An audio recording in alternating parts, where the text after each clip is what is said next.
यो चाहिँ हाम्रो आदरणीय चम्लगाई आमा। के नाम के अरे आमाको भन्नु त? मेरो नाम थाहा छैन। थाहा छैन नाम। तपाईँको खास घर चाहिँ कहाँ अरे आमा? शङ्खसभा हो नि। शङ्खसभा।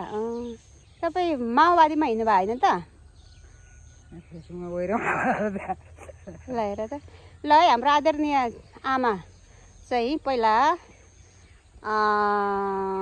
के भन्नु दण्डकालमा चाहिँ एकदमै हिँड्नु भयो अरे। त्यसपछि उहाँको चाहिँ दण्डकालमै बिहे भएको भन्नुहुन्छ आमाले। तर उहाँको बा चाहिँ हामी सँगसँगै बित्नुभयो। कति सालमा यो इटरी 2 को शान्तिनगरमा चाहिँ आएर बस्नु भएको थियो।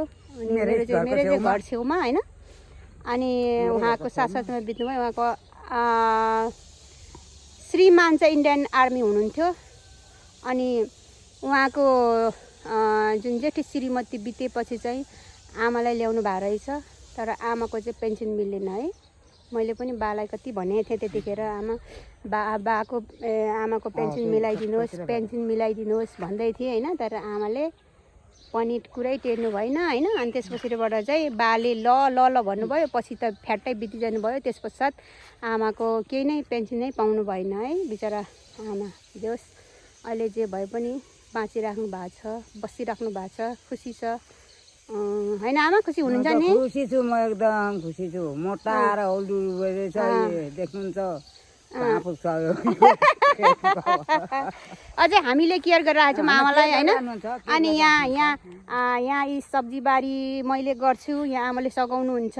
अनि मेरो यहाँ सानो च्याउबारी पनि छ होइन। यहाँ पनि च्याउ खेती पनि म गर्छु।